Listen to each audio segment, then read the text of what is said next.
अस्सलाम वालेकुम मेरे प्यारे दोस्तों। अच्छा, आज मैंने डिस्कस करना है जो इज़राइल और ईरान की जंग हुई, अमेरिका भी बीच में कूदा, फिर सीज़ फायर भी कुछ हुआ, उसमें भी टुक-टाक तो चलती रहेगी। ये तो एक कहानी है। अब इसमें एक चीज़ बड़ी वाज़िया होके खुल के सामने आई है कि कौन से मुल्कों ने ईरान की सपोर्ट की और किन मुल्कों ने ईरान को धोखा दिया।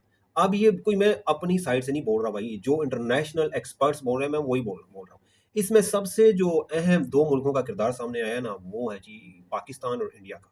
अच्छा, हम लोगों ने पाकिस्तानी जो थे, हुकूमत ने वो ईरान का साथ दिया। यूएनओ में अमेरिका जैसे मुल्क को हमने उधर भी बोला कि तूने जो किया गलत किया, कंडेम्ड किया। हाँ, इसके अलावा हमारे फॉरेन मिनिस्टर ने भी अमेरिका को कंडेम किया, इसराइल को तो ऑलरेडी किया। इसके अलावा हमने कोशिशें करके जो अरब के मुल्क थे, उनसे भी एक स्टेटमेंट अगेंस्ट इसराइल दिलवाई।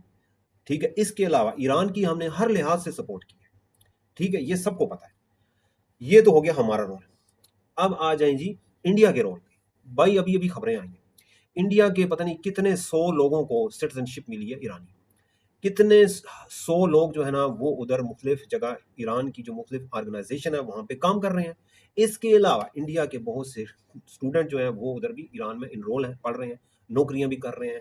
मतलब हर किस्म का एक्सेस था इंडिया के लोगों को इंडिया के लोग अब ये सवाल पैदा होता है कि भई ये जो इज़राइल ने इतना ज़्यादा उधर ऊधम मचाया इसराइल और ईरान के अंदर, उनके साइंसदानों को उनके जो आर्मी के चीफ थे, उनको एयर फ़ोर्स के जो चीफ थे, उनको मतलब जो अहम लोग थे उनको उन्होंने मर्डर किया इज़राइल के लोगों को। अब ये सवाल पैदा कि इनकी सपोर्ट किसने की? और ये सवाल भी पैदा होता है कि भई जो इंडिया के लोग वहाँ पे रह रहे थे, नौकरियाँ कर रहे थे, सब कुछ कर रहे थे, तो भाई वो असल में थे कौन?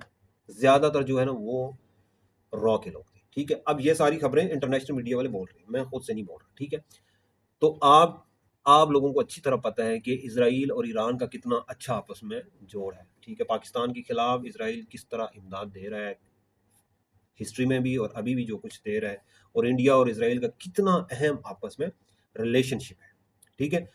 मगर इंडिया ने इधर गेम रखी डबल, ईरान को भी साथ रखे रखा, एंगेज रखे रखा, उधर जी मैंने जी चाबहार पोर्ट बनाया जी, मैं ईरान के साथ बड़ी दोस्ती है, ये सब गेम थी। समझ आई ना? ये गेम किसी और मतलब है कि जो है मुल्क उसके लिए थी, ठीक है? असल जो सपोर्ट किया इंडिया ने वो सपोर्ट किया इज़राइल की। अब ये हम उम्मीद रखते हैं कि ईरान के जो हुकूमत में लोग हैं या ईरान की जो आवाम है उन्होंने देख लिया, सच्चाई देख ली कि भाई इंडिया का क्या रोल रहा है जंग में। क्या इज़राइल को उसने अपने अल्फाज से भी बोला है कि भाई तूने ईरान के खिलाफ जो हमला किया है ये सही किया है, नहीं सही किया है, कुछ एक अल्फाज भी निकाला है कि नहीं। जबकि उसके मुकाबले में हमने ईरान की हर जगह सपोर्ट की है, अवाम ने भी सपोर्ट की है, यूएनओ में भी सपोर्ट की है, हर जगह सपोर्ट की है। तो अब इस चीज़ से, इस जंग से जो इंडिया है वो बिल्कुल एक्सपोज होके रह गया। अब ये ईरान का काम बनता है कि जो कुछ उसने हिस्ट्री में किया है ना, वो भी कुछ खास नहीं किया। मतलब है कि अ, सऊदीया में देख लें, इसके अलावा बहरीन में देख लें, इसके अलावा यूएई में देख लें, सीरिया में देख लें, इराक में देख लें, हर जगह इन्होंने पंगा तो किया ईरान ने, ये सबको पता है।